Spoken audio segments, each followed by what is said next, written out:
ಮುಂಬರುವ ಹೋಳಿ ಮತ್ತು ರಂಜಾನ್ ಹಬ್ಬಗಳನ್ನು ಸೌಹಾರ್ದತೆ ಹಾಗೂ ಶಾಂತಿಯುತವಾಗಿ ಆಚರಿಸುವಂತೆ ಹುಕ್ಕೇರಿ ಪೊಲೀಸ್ ಇನ್ಸ್ಪೆಕ್ಟರ್ ಮಹಂತೇಶ್ ಬಸಾಪುರ ಹೇಳಿದ್ದಾರೆ.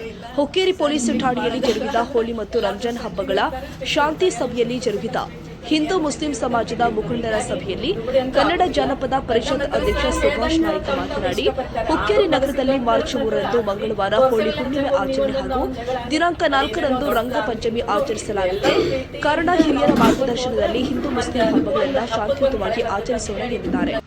ವೇದಿಕೆ ಮೇಲೆ ಮುಖಂಡರು ಆದ ಗುರುರಾಜ ಕುಲಕರ್ಣಿ, ರಾಜು ಮುನ್ನೋಳಿ, ರಮೇಶ್ ಬುರಂಗಾವಿ, ಮಹಂತೇಶ್ ತಳವಾರ್, ಇರ್ಷಾದ್ ಮೊಕಾಶಿ, ಸಲಂ ಕಳಾವಂತ, ಭೀಮಾನಂದ ಮುದಕನ್ನವರ, ರೇಖಾ ಚಿಕ್ಕೋಡಿ, ಕುಮಾರ ಜುಟಾಳೆ ಉಪಸ್ಥಿತರಿದ್ದರು. ವಿದ್ಯುತ್ ಸಹಕಾರಿ ಸಂಘದ ಅಧ್ಯಕ್ಷ ಮಹಾವೀರ ನಿಲ್ಜಗಿ ಮಾತನಾಡಿ, ಬುಧವಾರ ರಂಗಪಂಚಮಿ ದಿನ ಎಲ್ಲ ಸಮಾಜದ ಯುವಕರು ಬಣ್ಣದ ಹಬ್ಬವನ್ನು ಸಂತೋಷದಿಂದ ಆಚರಿಸಬೇಕು.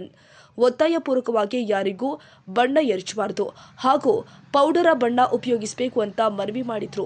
ಪೊಲೀಸ್ ಇನ್ಸ್ಪೆಕ್ಟರ್ ಮಹಂತೇಶ್ ಬಸಾಪುರೆ ಮಾತನಾಡಿ, ಹುಕ್ಕೇರಿ ಜನತೆ ಹೋಳಿ ಮತ್ತು ರಂಜಾನ್ ಹಾಗೂ ಗ್ರಾಮ ದೇವರ ಜಾತ್ರೆಯನ್ನು ಸೌಹಾರ್ದತೆಯಿಂದ ಎಲ್ಲರೂ ಸಂತೋಷದಿಂದ ಆಚರಿಸಬೇಕು. ಯಾವುದೇ ಅಹಿತಕರ ಘಟನೆ ಜರುಗದಂತೆ ಪೊಲೀಸರೊಂದಿಗೆ ಸಹಕರಿಸಬೇಕು ಅಂತ ಹೇಳಿದ್ದಾರೆ. ಈ ಸಂದರ್ಭದಲ್ಲಿ ಹುಕ್ಕೇರಿ ನಗರದ ವಿವಿಧ ಸಂಘ ಸಂಸ್ಥೆಗಳ ಸದಸ್ಯರು, ಹಿಂದೂ ಮುಸ್ಲಿಂ ಮುಖಂಡರು ಉಪಸ್ಥಿತರಿದ್ದರು. ಅವರೇ ಹಿರಿಯರು ಅವರೇ ಎಲ್ಲ ಮಾಡತಾರೆ. ನಾವು ಏನು ಕೆಲಸ ಇಲ್ಲ ಆಕ್ಚುಲಿ ಹಂಗೆ ನೋಡ್ರಿ, ಪೊಲೀಸ್ ಕೆಲಸ ನಮ್ಮ ಸಾರ್ವಜನಿಕ ಹುಕ್ಕೇರಿ ಸಾರ್ವಜನಿಕರ ಬಗ್ಗೆ ನನಗೆ ಭಾಳ ಅಭಿಮಾನ ಅಂದ್ರೆ ಅದ. ಎಷ್ಟು ಬಂದು ವರ್ಷ ಆದರೂ ಅವರೇ ಎಲ್ಲ ಬಂದು ಮಾಡಿ ಹೋಗಿ ಮಾಡತ್ತಾರ. ಅವ್ರವರ ಪ್ರೊಸೆಷನ್ ಮಾಡ್ತಾರೆ. ಅದು ವಾಡಿಕೆ ಪ್ರಕಾರ ನಾವು ಮೀಟಿಂಗ್ ಕರೆದಿವಿ. ವಿಶೇಷ ಅಂದ್ರೆ ಇವ್ರು ಹೇಳಿದ ಪ್ರಕಾರ ಬುಧವಾರ ಬಣ್ಣ ಆಡ್ತಾರೆ. ಯಾಕೆ ಬಣ್ಣ ನೀವು ಆಡೋದಿಲ್ಲ ಅಂತ ತಿಳಿದಿದ್ದು ನಾವು, ಯಾಕಂದ್ರೆ ನಾಳೆ 15 ತಾರೀಕಂದ್ರೆ ಜಾತ್ರೆ ಐತದ.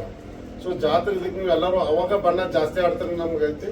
ಎಲ್ಲರೂ ಅದೇ ತಿಳ್ಕೊಂಡು ನಾವು ಸುಮ್ಮನೆ ಈಗ ಹೋಳಿ ಏನಂದ್ರೆ ಫಾರ್ಮಾಲಿಟಿ ಬಿಡಬಾರ್ದಪ್ಪ ಅಂತೇಳಿ ಬಣ್ಣ ಆಡೋದು ನಾವು ಗೊತ್ತಿತ್ತು. ಸೊ ಅದು ಲಘು ಮುಗಿಸಿ ಅದು ಡ್ರೈ ಬಣ್ಣ ಆಡಿದ್ರೆ ಚಲೋ ಅದಕ್ಕೆ. ಯಾಕೆ ಮುಂದೆ ನಿಮ್ಗೆ 4 ದಿವಸ ಜಾತ್ರೆ ಏನೈತ್ರ ನೀವು ಎಷ್ಟು ಬಣ್ಣ ಆಡಿದ್ರೆ ಅದು ನಿಮ್ಗೂ ಗೊತ್ತೈತದ. ಸೊ ಅವಾಗ ಬೇಕಾದಂಗೆ ಆಡ್ಬೋದು. ಈಗ ಸ್ವಲ್ಪ ಅದಕ್ಕೆ ಲಿಮಿಟ್ ಮಾಡಲಿ. ಮತ್ತು ವಿಶೇಷ ಅಂದ್ರೆ ಏನು, ನಮ್ಮಲ್ಲಿ ಈಗ ಎಲ್ಲ ಕಡೆ ಬ್ಯಾನರ್ ಹಾಕಿಬಿಡಿದ್ರಿ.